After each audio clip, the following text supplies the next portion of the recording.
Shopping കോംപ്ലക്സിൽ മൂത്രമൊഴിച്ചത് ചോദ്യം ചെയ്തതിന് സെക്യൂരിറ്റി ജീവനക്കാരനെ മർദ്ദിച്ച പ്രതികളിൽ ഒരാൾ പിടിയിൽ. ഗുരുവായൂരിൽ ബസ് സ്റ്റാൻഡിന് സമീപത്തുള്ള കൃഷ്ണാഞ്ജലി ഷോപ്പിംഗ് കോംപ്ലക്സിലെ സെക്യൂരിറ്റി ജീവനക്കാരനെയാണ് ആക്രമിച്ചത്.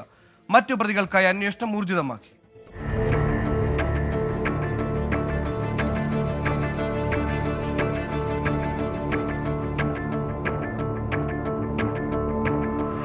ഗുരുവായൂർ തൈക്കാട് സ്വദേശി 28 വയസ്സുള്ള ദീപകിനെയാണ് Guruvayur temple police inspector Ajay കുമാറിന്റെ നേതൃത്വത്തിലുള്ള പോലീസ് സംഘം അറസ്റ്റ് ചെയ്തത്.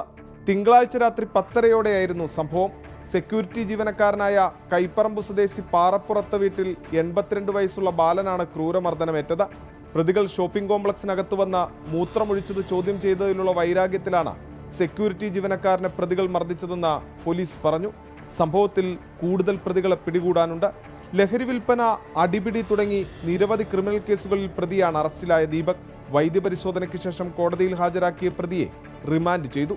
Sub inspector Jijo John, additional inspector Joby George, senior civil police officer Sudhakaran എന്നിവരുടെ നേതൃത്വത്തിലുള്ള പോലീസ് സംഘമാണ് പ്രതിയെ പിടികൂടിയത്. 24 തൃശൂർ.